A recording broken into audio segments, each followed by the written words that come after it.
Music. Everyone knows it, everyone loves it, but what is it really? And why do you like it? It's like someone wakes up one day, suddenly starts making weird noises, and it becomes this. Okay, enough. Let's get started. Music is made up of waves, and they have to be different from each other, because if they were all the same, your favorite song would sound like this.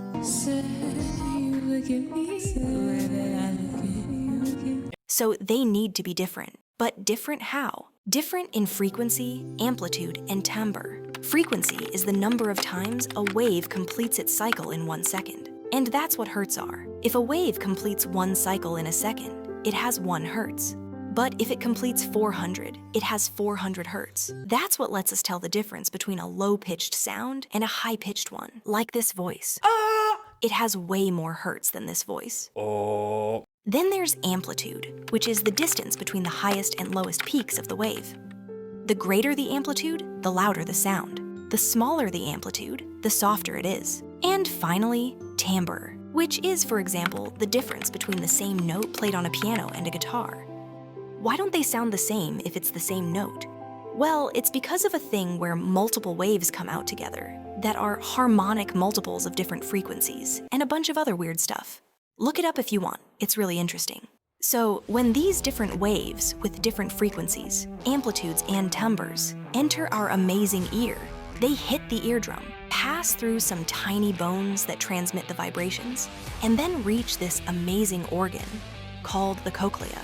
The cochlea is incredible because it transforms the mechanical energy of sound into electrical energy that travels to your brain for processing. In other words, it turns waves into electricity, which blows my mind. Here's how it works. Ions, which have electric charges, enter and exit. Potassium ions come in, calcium ions go out, and that causes depolarization in a neuron, which then sends neurotransmitters to the next neuron, and that's how the information keeps flowing. It's wild. Super interesting and fun.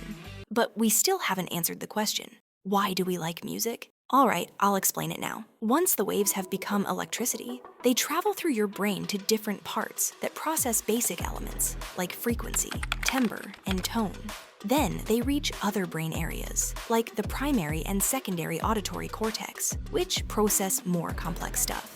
That's when you have the conscious experience of music, whether it's Quevedo, Dookie, Aitana, or whoever else singing. But the fun part is this. When that electricity, which used to be waves, keeps traveling through your brain, it activates the reward circuit. And guess what it releases? Dopamine. But the electricity doesn't stop there. It keeps going and activates the amygdala, which handles emotions. That's why certain notes or frequencies can make you feel sad, and others can make you feel happy. Don't ask me why, but the hippocampus also gets activated when you hear music, and that's where memory traces are formed. That's why when you hear a song, it often reminds you of a specific moment in time.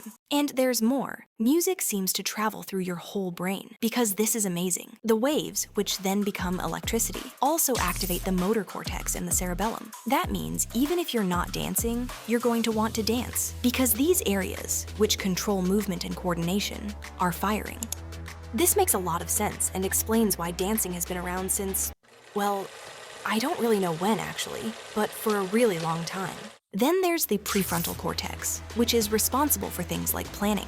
So it helps you anticipate what's coming next. That's why just hearing the first note of your favorite song gives you pleasure, because your prefrontal cortex recognizes that your song is starting. Why do you like Bad Bunny and your friend likes Lola Indigo? I don't know. Some say it's because of personal experiences. Others say it's the way the brain is wired. Some say it's both. It's a mystery, like a plane's black box. See you in the next video.